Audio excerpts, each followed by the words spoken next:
Hello, fabulous friends, fans, and superstars. Welcome to Synchronicity Web TV. I am your host, Nadiya Shah, and this is your moment of synchronicity.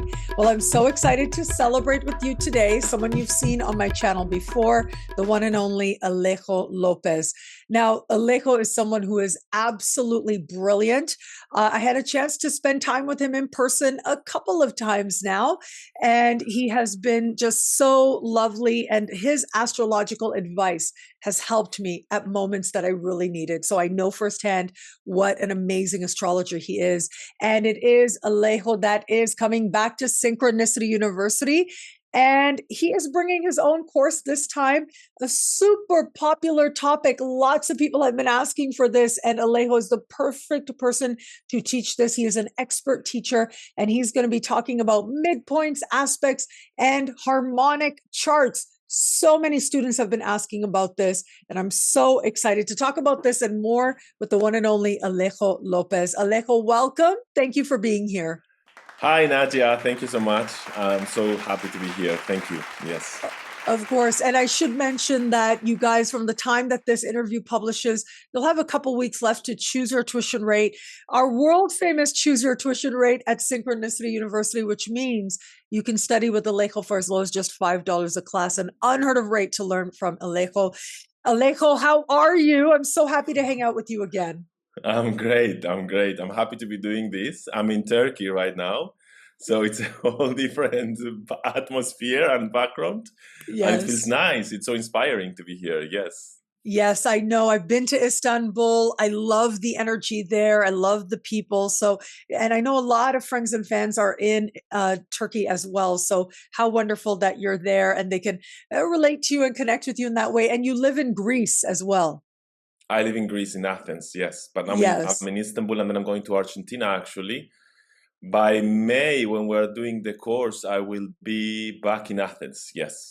Wonderful. And I know that you've lived in Europe for a really long time, and you are originally from Argentina, and that's where we got to hang out. But wow, you are a person of the world like I am. And so what is it in your chart? I'm just going to ask you really quickly. Do you have a Sagittarius moon as well? Is that why? I don't have a Sagittarius moon, but I have strong Sagittarius, a strong Jupiter, a strong ninth house. That'll do it. I need to move around. Be of the world. Yes, we are of the world, are we not? And so I know people got to know you earlier before when you've been on my show, Synchronicity Web TV. This time, though, you're going to be coming back to Synchronicity University, midpoints, harmonics. These are like more intermediate techniques, right? More advanced techniques. But I would think that even if people are very new to astrology, they'll be able to grasp this and benefit from it so much more. But can you describe or define what are midpoints? What are harmonics? Yes, of course. I think they are considered advanced techniques, and that's maybe why they are being sometimes left for the end of a course, of a long course, I mean, or sometimes they're not even taught anymore. And actually, I was in a conference, and they were talking about this, about the harmonics and how important it is to still teach this and still learn these techniques.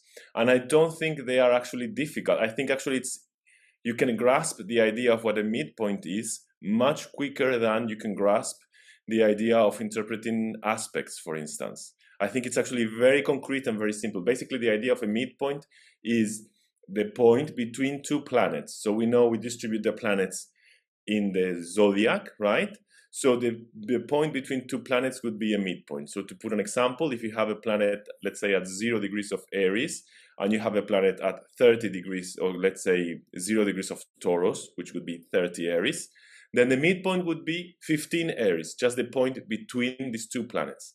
And we would believe that in this point, the energy of both planets merge, and they create a sensitive point in the chart, which merges the energy of the two planets. So actually, to interpret a midpoint, all you need to do is to know what the planets mean. You don't need to know signs or houses. That's why I think actually it's a much to interpret the midpoint. I think it's much quicker and much grounded, and it's very easy to do it. what may be hard to do is that you cannot see them. And this is why I like midpoints, because they are invisible. You cannot see them in the chart immediately. You need to calculate them. And maybe that's why people don't use them, because we are lazy. We just want to use the chart as it's given. But actually to calculate them is very easy, and your programs will let you calculate it. And even if you want to calculate them by hand, you can do so. Of course, if you want to calculate the midpoints of every point in the chart, you get, I think it's 78 in total. So, okay, it's a lot to calculate by hand. But you could do, I mean, it's very easy to find the midpoints. And nowadays, of course, we have computers, and to interpret them, it's just a matter of skill, and practicing. But it's actually something that everyone can do. Everyone who knows a little bit of astrology can do it. So I know midpoints are really valuable in things like prediction, for example. And midpoints, it's just as it sounds, it's the middle point of two different placements in the chart. So just like you said, you figure out how wide apart they are, you find the middle point, and that is your midpoint. And so how do people use midpoints? So we would use midpoints, I think, when you want to, I think there are two things that you can use. There are many things, but two very clear things. One is you are talking about forecasting. Sometimes we have Neptune transiting, I'm saying Neptune or any slow planet, transiting a house, and it looks like it's not doing anything because it's not doing any aspect to any planet. And maybe you have a Neptune transit that looks like it's ineffective. However, you are feeling confused, or maybe super inspired, or maybe in a spiritual quest, or some Neptunian feeling, right? And you look at the chart, and Neptune is not doing any transit. It's not aspecting any point in your chart. And you're wondering why, how come? So maybe when you look at the midpoints, Neptune is right on, let's say, the moon-sun midpoint. So the moon-sun midpoint is a very important one, of course, because it's mixing two very important luminaries, two very important planets in the chart, right? The moon and the sun, our needs and who I am or who I am becoming. So if Neptune is going there, it's going through that midpoint, it's blurring the idea, your possibility of merging who you are in the past, who you were, and who you are becoming. So that may be why you have this feeling of being confused. However, if you don't use the sun moon midpoint, you will never know, because you will just see Neptune, it looks like it's not doing anything. So this would be one point. And the other way of using it is when you have, I'm thinking now of the third way actually, the other way of using would be when you have unaspected planets. We consider unaspected planets when they don't have any aspect to the chart, but maybe they are activating, they are exactly on a midpoint. So they're activating a midpoint. So this would have to be interpreted also, and that might become very, very important. And then the other way I was thinking you can use them is when you want to focus on a specific theme in the chart. So sometimes people come and they want to focus on relationships, for instance. So if they want to focus on relationships, usually we look at the seventh house ruler. We look at Venus, the house Venus is ruling. Sometimes we look at the moon also, because it's what makes us feel safe. But then I would say, well, we should look at the Venus-Mars midpoint, because Venus is what I'm attracted to. Mars is how is it that I go and get what I'm attracted to. So the midpoint is going to tell us how I mix those two things. How is it that I fight for the things that I like? What ignites my desire? How do I react to this desire? So the midpoint may help us also understand things about the relationship. How about we show people how to find midpoints? Okay. And I know you'll be using the website AstroSeek. So here's AstroSeek, and so if you have a program, your program can do the midpoints. Most programs can do it, but I understand that sometimes it's a lot of investment to invest in a program. Maybe you're starting and you don't want to invest yet. So I think it's important to always have tools that you can access without investing so much money. So AstroSeek, it's a very good one. So you go to AstroSeek, and this is astro/seek.com. It's here, astro/seek.com. You go on the top to free horoscopes, and then you go to the very last option, various astrology calculations. And you have all of these options. Actually, you can check this webpage for other things if you want. And here in other astrology calculations, we have Midpoint Online Calculator. So if we click on this one, it will give you the option to calculate midpoints online by Reinhold Ebertin. He's the one who popularized midpoints. So we can come up with, I'm going to come up with a fake imaginary person now. For this, it's just an example. And let's say this person was born at this time. Let's say they were born in Buenos Aires. So for midpoints, usually I would use a small degree. And here you can choose which midpoints you want to combine. So you can use, for instance, midpoints that combine the sun, the moon, the ascendant, midheaven. So you can choose. We're going to go into more details when we do the session. But let's say now we look for these midpoints. So sun, moon, ascendant, and midheaven. And here we have this chart. And it's showing us, it's quite it's showing us all of the mid. Sometimes, usually they're more distributed along the chart. In this case, they're all together here. But basically, it's showing us the midpoints that are involving all of these 4 planets: ascendant, midheaven, sun, and moon. So, for instance, we can see that the person has, let's say, where was it? The sun, moon, midpoint. Yeah. Yes. Every possible combination of those 4 is what it's showing you now. Of course, if we had chosen like the midpoint of Venus and Mars, it would just be 1.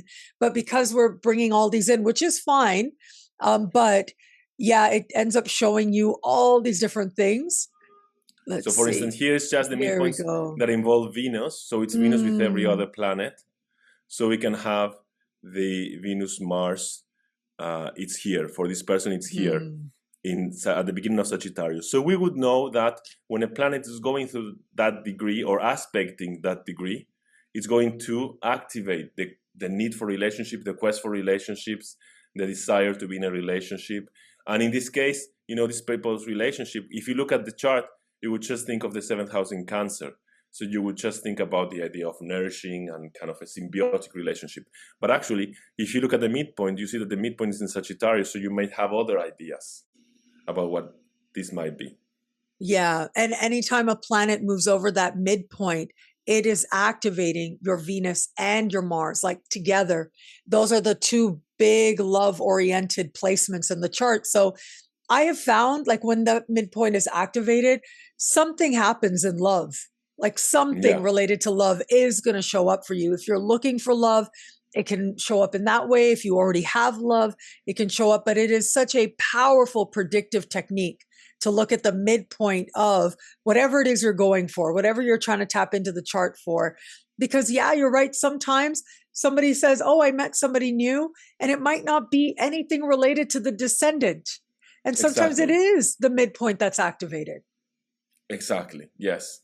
And in this case, it would be interesting, for instance, to see the Moon-Venus midpoint, because the Moon is ruling on the 7. And what's interesting, for instance, in this case, you see the Moon-Venus-Neptune is Moon-Venus-Neptune midpoint, is on Uranus in this chart. Wow. So if you don't look at this, you would just say, okay, this person's relationships are about Cancer and the Moon in Virgo.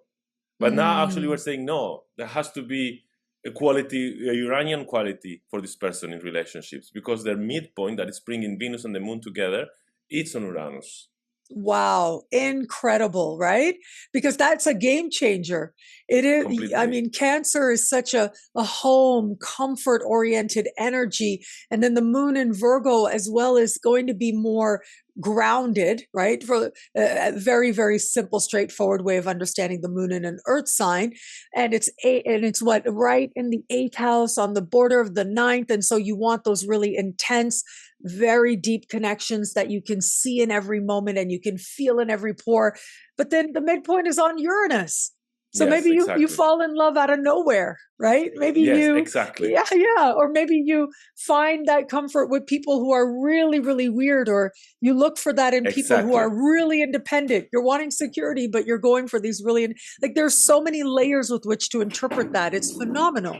It is midpoints, it's aspects, harmonics. So this is a course that really covers a whole lot.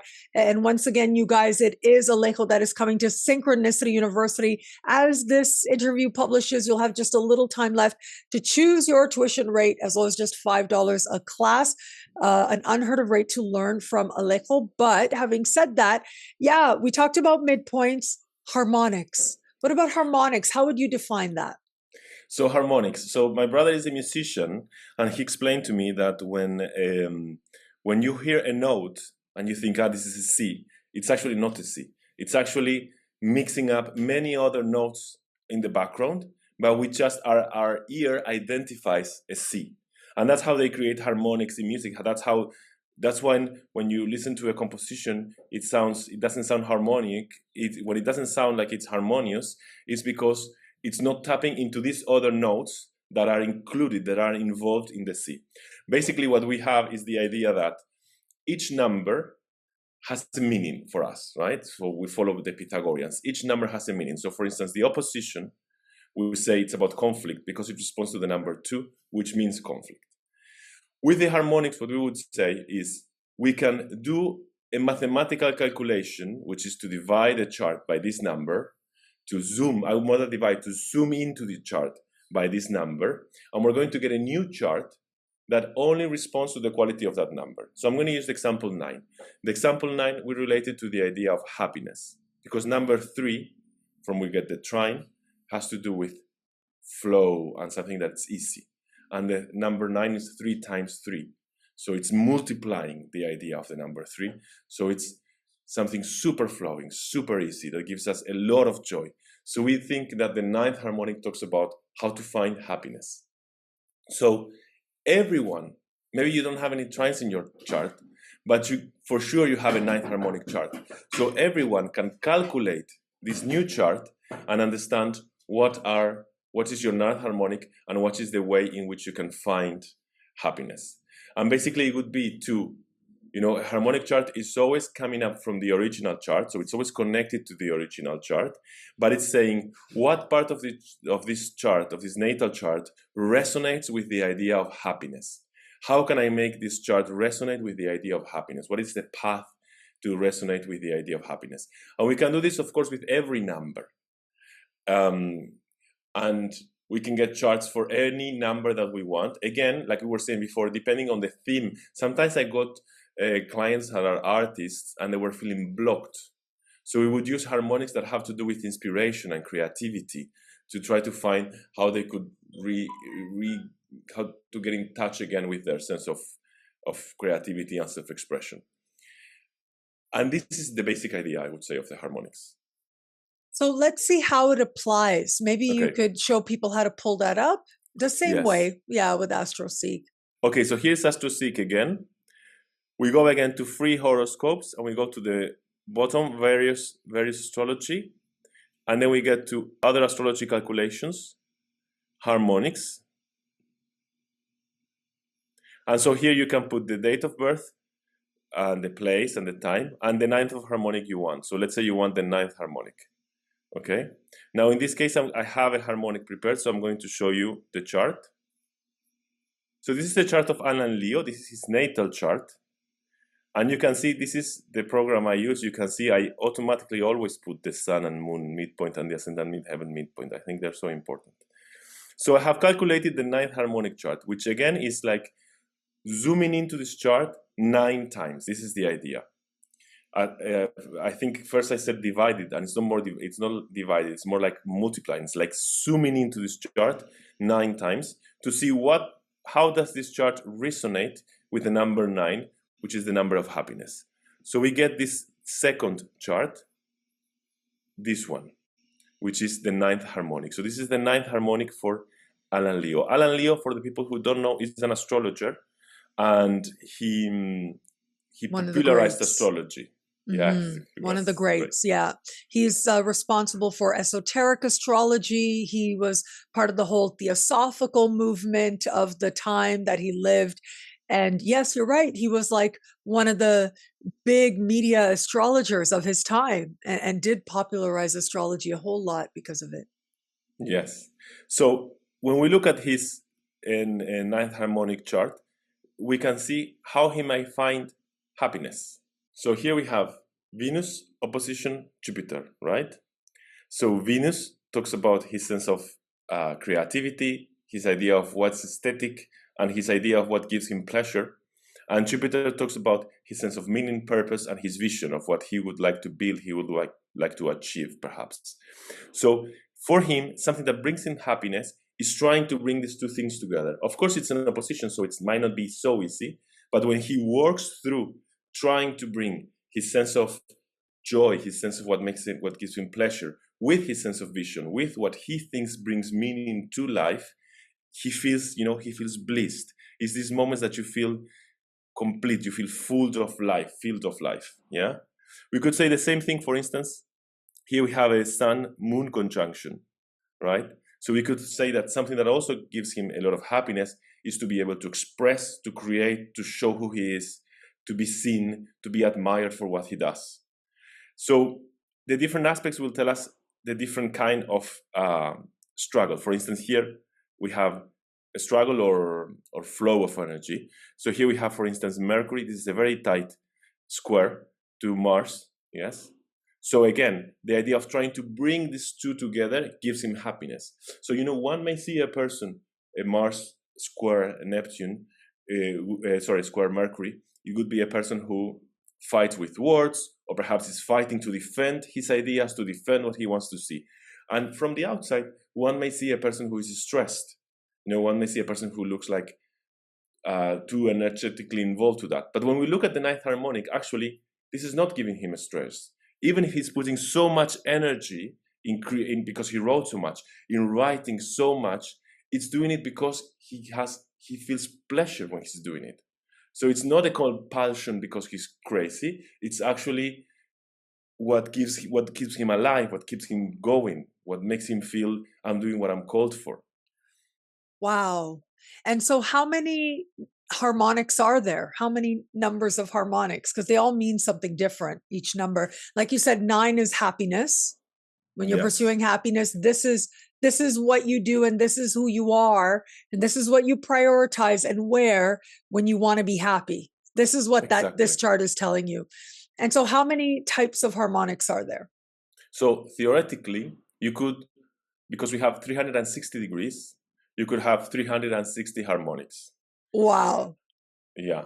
And like what I would say, I don't use 360 harmonics, honestly, because I think we would go crazy. And usually also what experts say on harmonics, what they say is that as you move to numbers that are higher and higher, the subtleties between the difference of the numbers is less and less clear. Usually prime numbers are important. So the 5th harmonic is important, the 7th harmonic is important. The 9th harmonic, even though it's not a prime number, it's interesting because it's the completion, right? When you get to number 9, then we start again from number 10. So there's a sense of completing a cycle. Then maybe the 11th harmonic is interesting, 13th, 17th. Those prime numbers may be interesting. If you could calculate the harmonic for the number 22, harmonic for the number, 36 if you want. But my feeling is that the higher you go, the less specific it feels. And also, to be honest, myself as a human brain, I cannot handle so much information. And again, I would say you would look at the harmonics, or this is the way I apply them. You would look at the harmonics when you want a specific theme to apply. So maybe a person is going through a period where they don't know what makes them happy, where they feel really sad, they feel really abandoned, or they feel really that life is meaningless. So maybe in that case, I would look for the 9th harmonic and see what makes them happy. If the person is coming and they're telling you, yeah, I'm super happy with my life, I just want to talk about, things I could build or things I could do, you will try to find another harmonic that applies for this. You will not go for the 9th harmonic because it's redundant. They already know what they're doing to be happy, so it's okay. So I think harmonics will help us also to kind of tune in on more specific issues depending on, or not issues, themes, depending on what the person is looking for in the consultation. And so this is Alan Leo, right? And so I am thinking about how, as we said, he was a media public astrologer of his time. And we've got Mercury in the 10th house.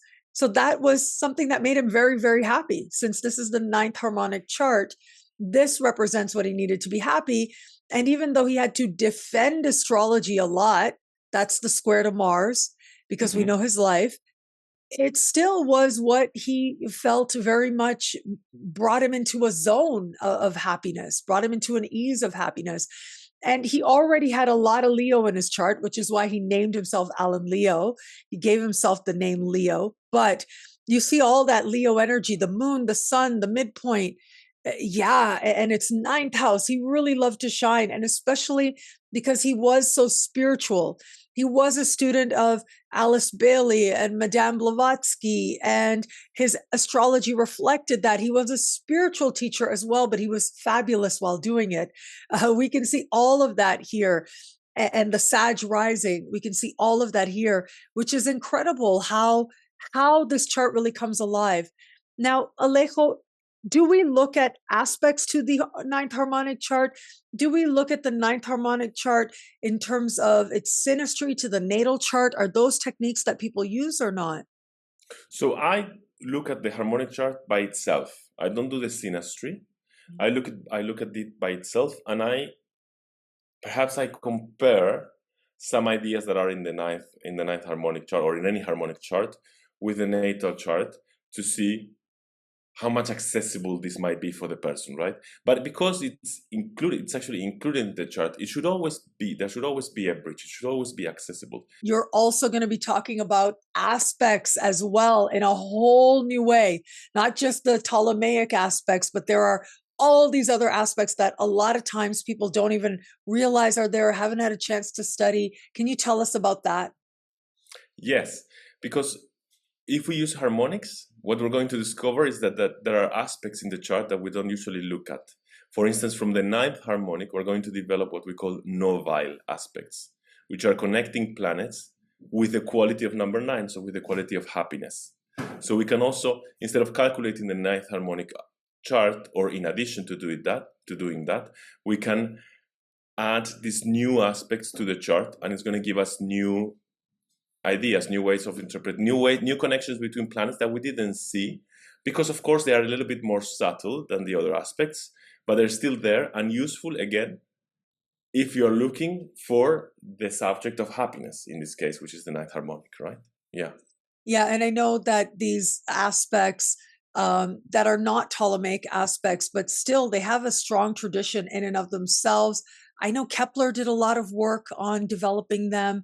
And there are some astrologers who are extremely passionate about it. And I know a lot of students have asked about learning about these different so-called minor aspects. But it'll be wonderful to see how they come alive as you explain some of these really important aspects as well. Yes, actually, yes, harmonics and midpoints also, and the aspects that develop from harmonics. Actually, they have a long tradition, even though they are becoming popular now. Kepler calculated a lot of these new aspects because he said, why shouldn't we have more aspects? And midpoints actually are a way of applying Arabic parts. It's a different way of looking at Arabic parts, but it's actually a way of applying Arabic parts in a different way. So they do have this. Wonderful. Yeah, tradition. because I was thinking about that as you were sharing, like a lot of what you're talking about midpoints, it reminds me of the Arabic parts, which is, again, a very old technique. It was developed by Arab astrologers about 1,000 years ago or so. And they literally had a part for everything, like the part of marriage, the part of divorce, the part of this, the part of the first child, the part of the second, everything, every part of life you can imagine. They developed tons and tons of Arabic parts for that. The one that we use most is called the part of fortune. And we know that there's also a history in Hellenistic astrology of working with parts as well, particularly the part of fortune. That's the most widely used. But yeah, it comes down to midpoints. That's what it is. That's what the parts are. They're just midpoints. And so as you understand midpoints, you're also rooting yourself in an understanding that can help you to really explore the Arabic parts with more depth and nuance as well. Well, Alejo, I am so excited about your class. Once again, everybody, Alejo Lopez is coming to Synchronicity University with his class on midpoints, aspects, and harmonics. These are very popular topics in astrology and what students have been asking for a really long time. And Alejo is a very widely respected teacher. He's taught all over the place at like huge institutions, widely respected institutions. He's the perfect person to bring these topics to Synchronicity University. And once again, from the time this is publishing, you've got just a couple weeks left to choose your tuition rate as low as just $5 a class, an unheard of rate to learn from the one and only Alejo Lopez. Alejo, thank you for being here. I adore you. I love you. I thank you for your wisdom in my life, your friendship in my life, and now to be working with you even more than we already have. I'm just so grateful for that because I know how much you add to Synchronicity University, how much you've been loved in the past, and I know you'll continue to be as well. So thank you for all of that, but also thank you for this moment of talking to you. Thank you. Thank you so much. And thank you everyone for listening. Thank you. And thank you everybody out there for watching. Until we connect again, take care. Bye.